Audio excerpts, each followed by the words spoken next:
They said, have you found it yet? I said, no, I'm still trying to find out how to search for what apps I've got on this phone. Whereas on the top of the apps page. It's not.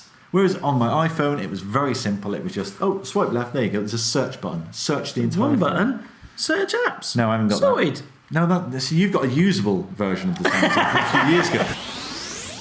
Hey everybody, it's John Hamilton here, alongside my good friend and business partner, Mr. Jason Brockman. We're here for another episode of the Big Idea Podcast, where as always, it is our job to help you get more customers and make more money without working harder. So, without further ado, let's dive straight into this month's episode. Hey everybody, welcome to the November edition of the Big Idea Podcast. John here with Jason alongside him as always. So I've got a new phone, mate. You've got a new phone? I've got a new phone. So it's a little bit different to any phone I've ever had before. Is that because you've only ever had? I've only ever had, well, not ever. Fisher-Price diamond. I used to have a little Nokia 3210. Then, we used to have a little Motorola. Do you remember the Razor, the little thin one? Yes, I had one of those. But then, for the last 8 or 9 years, I've had iPhones. I've had Apple products. And I don't have an Apple product anymore. I have 5. Oh, it didn't quite work. I wonder why that is. So just to go through, I am about 3 weeks into my new Samsung Android phone. Mm-hmm. A little transition? Just a little bit. Bit of a learning curve? Work out how things really work? You could call that. It's been strange because you know how you and people like you have been telling me for years, Samsungs are better, Androids are better. The camera's better, the processor's better, the screen's better, everything's so much better in it, and it is, and I totally understand that the camera is better, the screen is better, the processor is better. Mm-hmm. Do you know what isn't better though? User experience. The user experience. Do you know why that is though? Because it's horrible. No, it's not because it's horrible, it's because it's what you're used to. It is. You spent 9 years. I mean, it's like having to learn to walk again, isn't it? When you break your legs and stuff and you've had to be bedridden for 6 months and then you have to learn to walk again. It's like getting into, and this is the reason I don't drive abroad, it's like getting into a left-hand drive car and going, but my gear stick is on the wrong side, it's not right, I don't use that hand to change gear. Mm-hmm. And you ever got in a car, you've driven a car and then you've got in a different car the same day and you've indicated with the windscreen wipers. Yes. Because muscle memory just goes, but I know where things are. And all of a sudden, I'm 3 weeks in with this phone now, and still on a daily basis, I'm going, you're not doing what you're supposed to do. Look. And I've sat with Sarah the other day. I said, right, I've got a text notification here. What happens when I press that button? She said, well, it would come up with a text message. No, that's what you think would happen. That's what should happen. That's what intuitively should happen. Mm-hmm. What actually happens is it opens up the app notification settings. So... Because you're not used to having notifications on your iPhone, because they didn't do that. No, you don't have a notification screen. They just come up and you didn't have a notification screen. Now you have. Tells you everything what's happening without having to unlock your phone. I did have a notification screen. Oh dear, I'm determined to get used to it. So there's a reason that I'm no longer with my iPhone, and that is because they very slowly, over a number of years, particularly the last 2 years, annoyed me a little bit. Mm-hmm. Because my last phone was the 6S, and it annoyed me because I was sold the wrong storage type. So I had a 16 gig phone, my previous phone was a 64 gig. Mm-hmm. So for some reason, when I upgraded my phone, they gave me one which had like a quarter of the storage. As someone who listens to quite a lot of podcasts and downloads quite a lot of images and all sorts of things like that, every day I'd take a photo of the kids and it would say, sorry, don't have enough storage to take that photo of your child. That memory's gone forever. Mm-hmm. So that was annoying me. The battery life, oh my God. I'd get to midday and think, better store my phone again. I mean, this one, it is 2:20 on a Monday afternoon. I've got 76% battery remaining on this one. It's very good, isn't it? It's because I can't bloody use it. You can't drain the battery if you can't use it. This is true. No, seriously, the battery on this one is better than the iPhone. I fully accept that. I went away to a conference 2 weeks ago and I forgot to take my charger with me. It lasted a day and a half. It's pretty good, isn't it? A day and a half. Mm-hmm. And even then it didn't drain completely. I just put it on low power mode and it sort of limped through the rest of the day. Mm-hmm. But amazing. But yeah, there was a final straw, and this is my point here. With Apple, there was a final straw that I fully intended to buy the new iPhone X when it comes out next month. That was my intention. When my contract's up for renewal, the iPhone X is out. Perfect timing to get the new iPhone. And then my iPhone died. It died like 2 months before the end of my contract. So I thought, okay, I've had it. So I've had it, 22 months, something like that. I thought, no worries. What I'll do, I'll take Monday morning off work. I'll go into the Apple store. I've heard about this legendary Apple store. I've never needed them, but everyone I've ever spoken to about the Apple store has told me this one thing. If you go into the Apple store, they look after you. They'll sort you right out. Any problems you've got, they're on it. Fantastic. So I went in the Apple store Monday morning. First thing, as soon as they opened, hi, I've got a problem with my phone. Okay, go and see that chap over there. Walk over to see the chap. Hi, my phone doesn't seem to be booting up. There's a bit of a problem with it. It happened on Saturday night. I've been without a phone for 2 days now. Could you take a look? Yeah, I can't have a look for 2.5 hours, mate. So I just wanted someone to just have a quick look, and maybe you've got some magic buttons that you press and it all, no, 2.5 hours I can look at it. So I kind of explained that, well, I've taken this morning off work to come in and sort this. I've got meetings, I've got podcasts to do in the afternoon. No, can't do that, mate. Sorry. You can make an appointment for the rest of the week. Anytime the rest of the week. Just come on in, make an appointment. I said, that's great. I'd love to. But my diary's on my phone, which has died and I can't get into. At which point he gives me and that's my problem, how face. So I walk out of the Apple store and think, oh, great. So I came in with the intention of fixing the phone. It would limp through until late November, early December. I'd get the iPhone X, show off to everyone, ooh, look at my wonderful phone. And I walked out of there, phoneless still. I thought, what the hell do I do now? I know, I'll walk around the corner to the 3 store and say, I'd like a new phone, please. First question he asked me, what phone have you got now? I said, I've got an iPhone 6S. He said, would you like another iPhone? I said, no, I wouldn't. And he said, that's music to my ears. He said, I love to hear that. He said, we can get you a much better phone for much less money.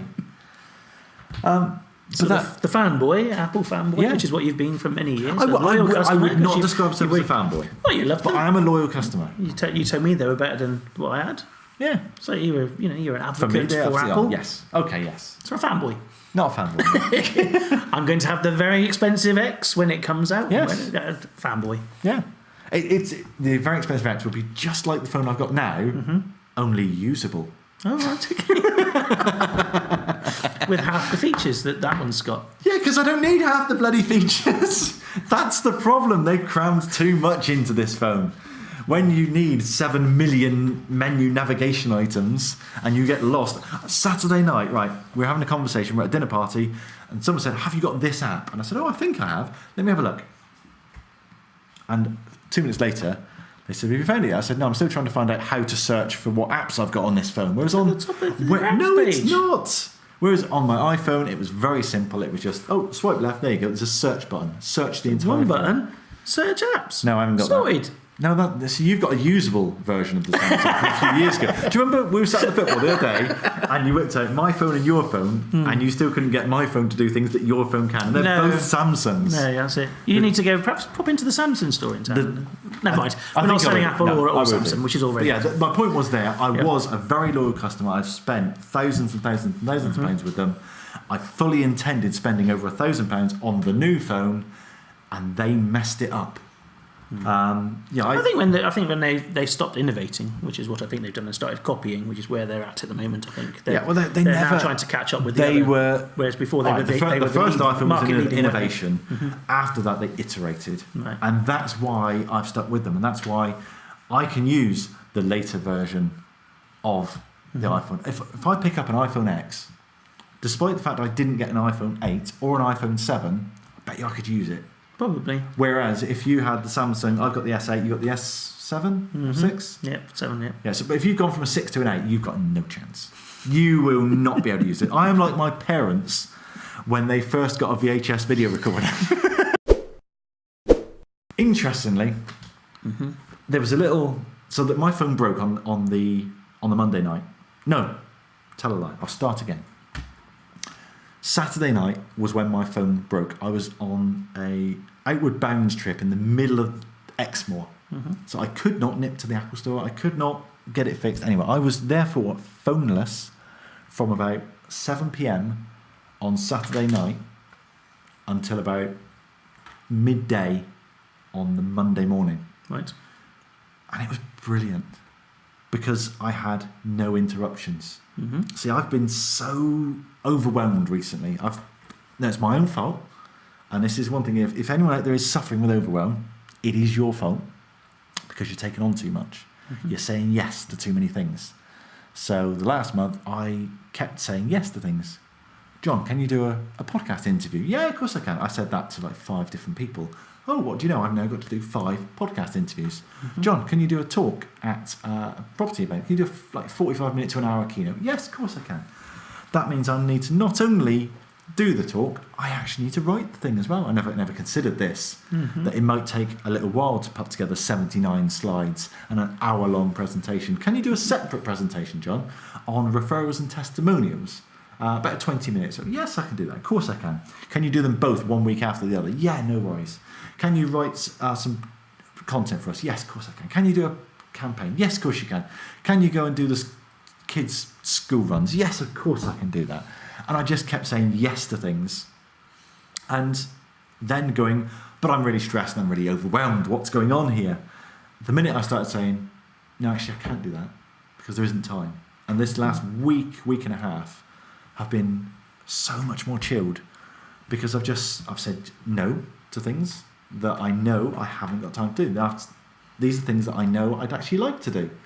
But do you remember Derek Holpert? It's either a hell yes, that's or it's a no. That's a no. Yeah. So if these things are not a hell yes, then it's got to be a no, or it's a no for now. It's I'm sorry, I can't do that now. Maybe next month. Maybe next year I'll do that. That's something for later on. I've stopped the interruptions. Do you know what? When my phone broke, I had 3 choices, and I thought I had like one choice: get my phone fixed.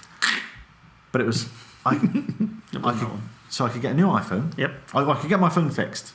That would see me through until I get the iPhone X. I could go in and buy a new phone, either an iPhone or a Samsung, or other brands are available. Just in case anyone wants to sponsor the podcast, you never know. I'll take money from anyone. Or there was a third option, which was I could not have a phone, and I seriously considered that third option because I. Did you? Yeah. Seriously. I had one day, so that Sunday, where we were up on the moors with the kids, and I had no phone. My phone did not buzz once, because previously it was. Bzz. John, have you done your presentation yet? No, I haven't done my bloody presentation. I'm too busy doing this other thing. Oh, and then just buzz with inane notifications. So I kind of toyed with that for a little bit and thought, nah, I can't do that. I can't go without the phone. I run a digital business. I do need to be available. We do quite a lot of stuff with Facebook Lives and stuff, in AOB. So I need to be able to actually do stuff on the phone. So okay, I've got to get a phone. So what I've done with this one is I've turned as many of the notifications off as possible that I'm able to do, given the in our archaic system that Samsung have allowed me to do that. Do you remember the first day I had it, where I said to you, it's beeping at me and it won't tell me why it's beeping? It was just going, do. Oh, that's lovely, I've got a notification. What's that say? Oh, it just gives me a blank screen. Yeah. Let's wake it up. Oh no, it's unlocked it, it's gone to a different screen. What? Enough of the rants about that. Stopping the interruptions killed a lot of the overwhelm, saying no to things. Hiring a gatekeeper, having someone in between you and the interruptions makes a big difference. So I was having some issues with one of my investment properties.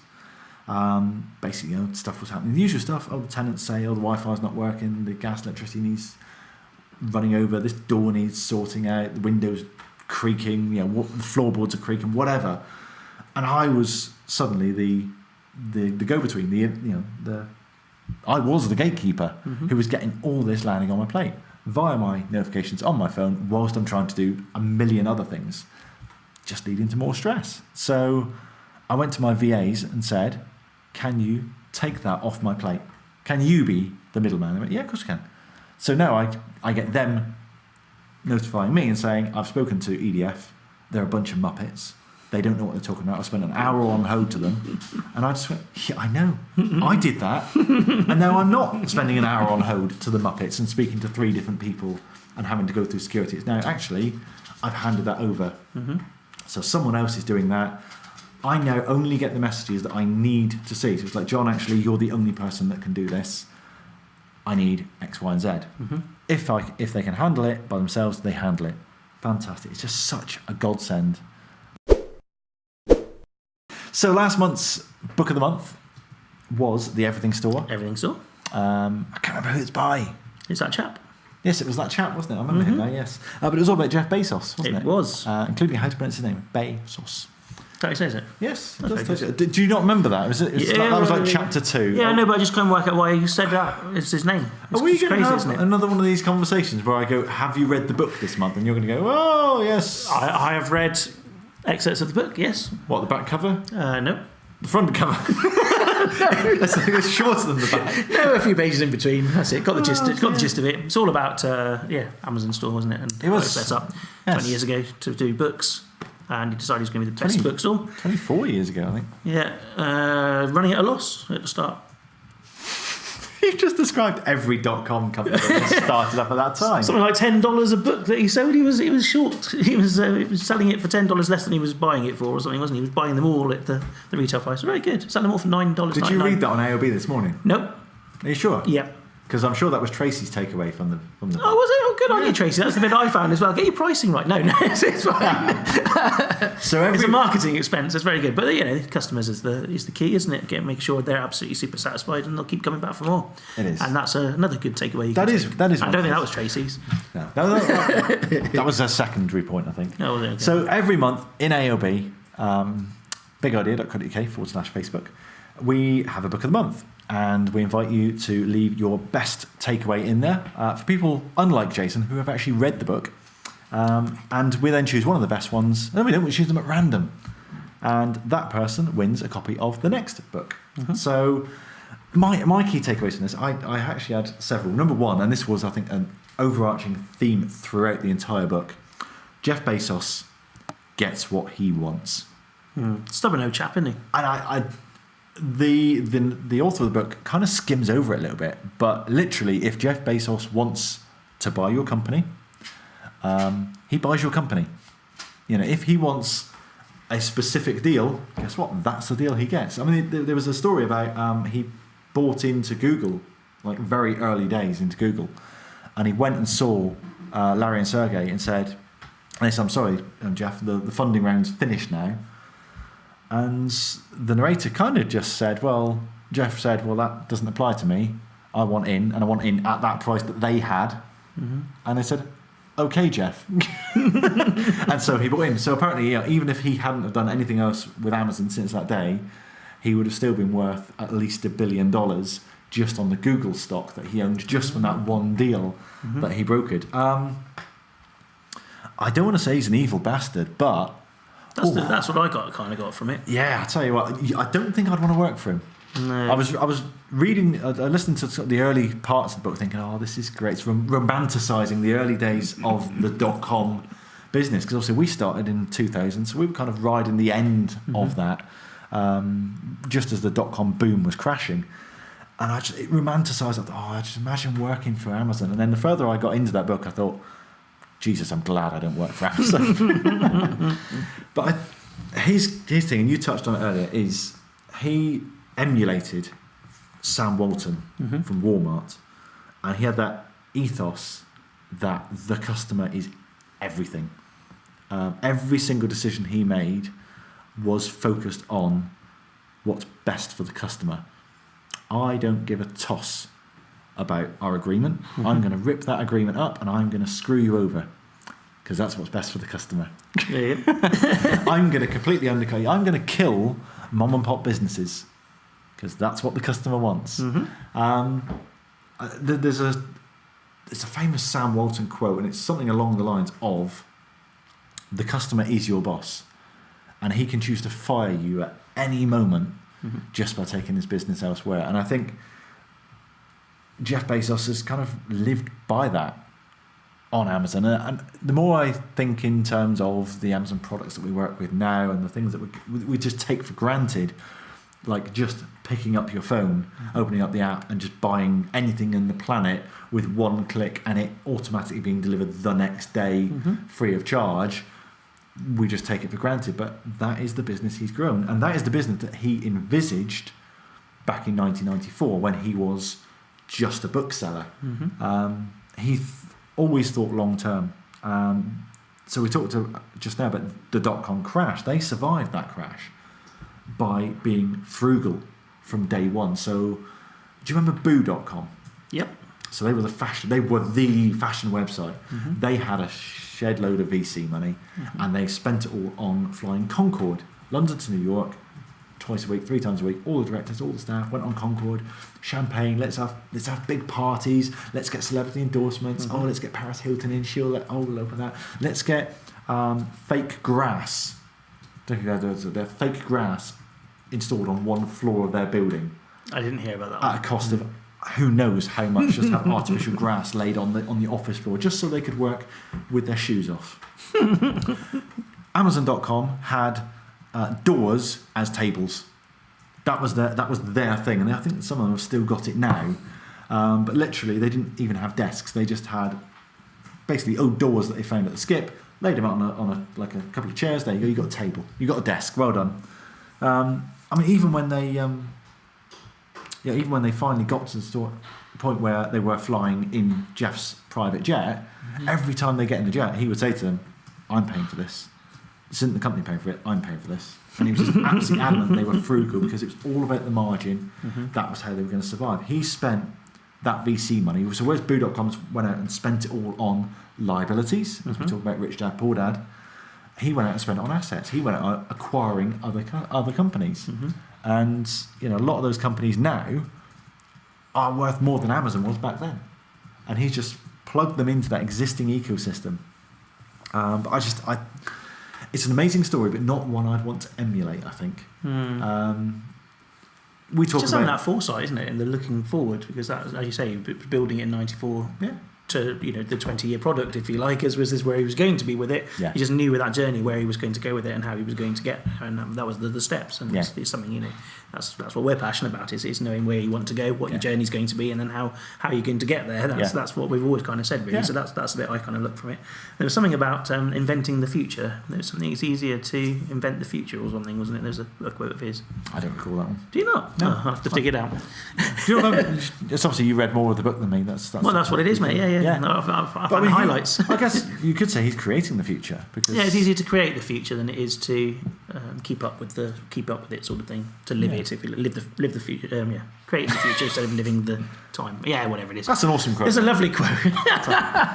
We'll find it for us in a minute, perhaps, and tell us what it is. So next month's book, I'll say in AOB will be Money. No more, give more. No more, make more, give more. By Rob Moore. We've recommended Rob Moore's book, Life Leverage, to some of our mentoring clients before, haven't we? I've just started this one. It is a bit of a beast. I think it's 16 hours on Audible. So get your excuses in now, Jason, as to why next month you're telling me you've not read this book. Okay. But yeah. You want them now? I've started it now, yes. No, you want me to give the excuses I don't need the excuses now. Yeah. Next month's episode will do fine. I'll just come to say... first we'll get a jingle made up, and Jason's excuses why he hasn't read the book this month are... I haven't given you any excuses. I've read the last book. I've given you lots of information from the last book. I've been tested. Which you've copied from other people. Kind of 80%. No, I haven't at all. Well, I have. To be honest, it's a lovely little resource. If you don't get round to reading the book, just wait and see what the AOB members have said about it. Called 4 Minute Books. It's a great site, and you can read the entire book in 4 minutes. It's very good. I'd like to see how they get 16 hours of Rob Moore into 4 minutes. Well, he might not be on there, to be fair, but 4 Minute Books. Yeah, this is a key one. I think if you've got any hang-ups, any preconceived ideas around money, money mindset, if you think that money is the root of all evil, or that money doesn't grow on trees, or any of the other cliches and preconceptions that we've had from youth, I think this will be a really, really good book. I think it is more of a mindset book than a kind of practical how-to. That's just based on the kind of hour and a half, 2 hours that I've listened to so far. But I do like Rob's books. He's got a good style, and unlike his previous books, he's narrating them himself, which makes all the difference. So I was excited. Last month, I went to see Mr. Charlie Mullins. Yes, you've been looking forward to that, haven't you? Plumber, the Pimlico Plumber. What a guy he is. He's an enigma. We turned up to the hotel. He's got his chauffeur-driven Bentley outside, personalised plate on the front, CH4LIE. Charlie? It is Charlie. Yeah. I think there's an R in there as well, I missed out. And he's an enigma. I mean, this guy, if you don't know him, he's a plumber. He started off as an apprentice plumber, 1979 apparently. And in 38 years, he has gone from Mr. Apprentice Plumber to building a plumbing empire worth some £70 million. It's pretty impressive from plumbing. Just in London. So he only works in London. He doesn't actually work nationwide. And he's got a £70 million empire. He's turned down offers from Dynarod. He's turned down offers from British Gas. Everyone wants to buy his business. And he said, no, I don't really fancy that. And he's just such a normal, down-to-earth bloke. But he is, to me, he's like the king of PR at the moment. He's got a book out, has he? No, he had a book out about 3 or 4 years ago. Good read. Bog Standard Business, it's called. Okay. Written it himself, and you can tell he's written it himself. It's not that polished, but so he's a plumber working in London. What stood him out then from the crowd? What gave him £70 million? Right. So the key thing for me that he did was he identified the pain points. So tell me all the negative things you know about plumbers. They break things. Okay. They leave a mess. Yep. Can't always do what they say they're going to do. Yep. Don't turn up on time. Yep. Really hard to get hold of on the end of a phone. Yep. I've had a plumber in last week, actually. I'm doing really well remembering how bad these are really good. Sometimes. These are the exact points that he's picked up. So, number one, they don't turn up when they're supposed to. Okay, that's easy. We just put a system in place to make sure that we're going to turn up when we say what. When you're a one-man band, you can set those high expectations because you just say, well, I will just turn up when I'm supposed to. But he's put a system in place so that now he's got an empire of, 200 engineers. Those 200 engineers, or an engineer, will turn up when they say they're going to. So if I say to you, Jace, right, a Pimlico Plumber will be with you at 3 p.m. today, and it gets to 2 p.m. and your plumber overruns on his previous job, guess what? Your plumber doesn't come to you anymore. They send a different plumber who can get to you for 3 o'clock. Right, okay. So you're happy because a smartly dressed, well presented, doesn't have his arse hanging out of his trousers plumber will turn up. He'll be polite. He'll be customer focused, and he will fix the job. He will have all the tools he needs on him. He didn't have the tools either. Actually, that's he will be able to fix the problem there and then. In most cases, if he can't, then he'll explain why he can't fix it, and he will arrange for it to be fixed as soon as humanly possible. And all he's done is he's created those. He's identified what are the pain points of plumbers. What does everyone hate about plumbers? Right, we're going to be the opposite. And that's it. We're going to hold everyone to a very high standard. Now, that's step one of his master plan, was to do the right thing.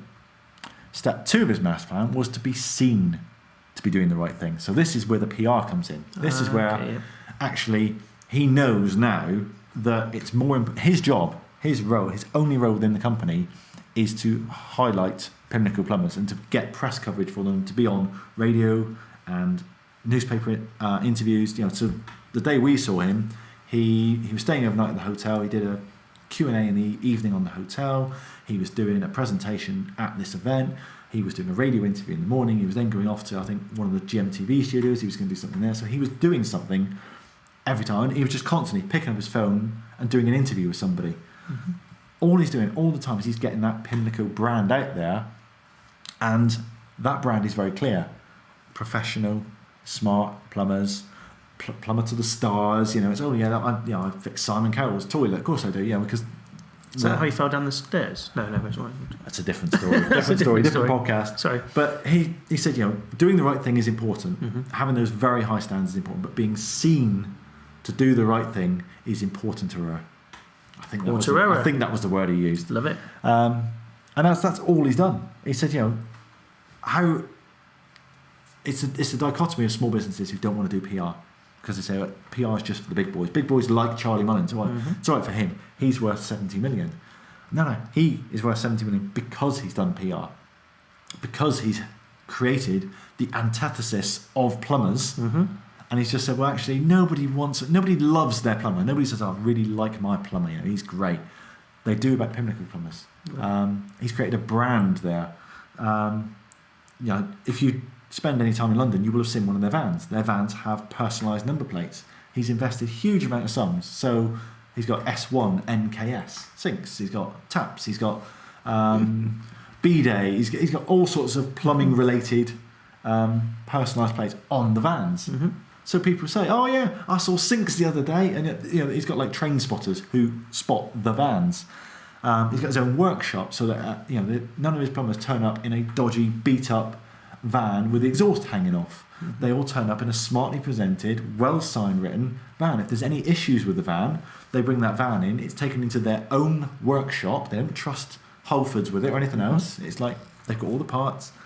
And then they make sure that so Jason, you've got a problem with your van, you bring your van in, you go straight back out on the road with another van. So you have like an hour where you're not on the road, and then someone else gets that appointment. All the systems are there to make sure that everyone gets what they're supposed to do. And he said it was easy. I said, what do you mean it was easy? I said, you can't, you're not going to get front page of the Sun because you're a plumber who does a good job. And he said, no, he said, you won't get page 1 of the Sun. He said, but I guarantee you get page 74 of the Sun. He said, I guarantee you I can get page 13 of the Metro. He said, I can get on London Evening News. He said, I can get all these little gigs. I can get a little bit of byline. He said, and it's easy for me because if I want to be a celebrity plumber, who's my competition? Who else is doing that? What other plumbers are saying, I know I'm going to be a celebrity? Absolutely nobody. He said, so I had a free run at it.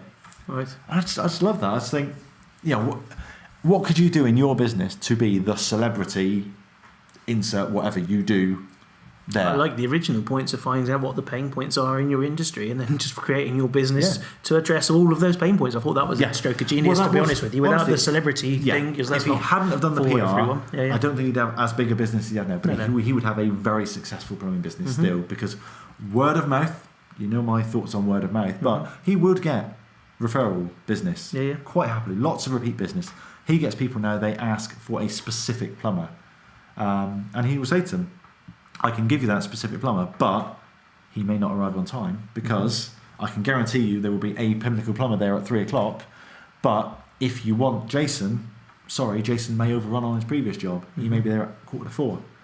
Yeah. But at least Jason will turn up. Unlike, some of the plumbers we've had, some of the tradesmen we've had. You've had some too over the years. Have a great month, guys, and we'll see you next month for what could be the Christmas edition of the Big Idea Podcast. It's about the right time to do it, isn't it? It is. December. It is. By the way, for those on the video, we are still in Halloween mode at the moment. We've got a little pumpkin on the table here.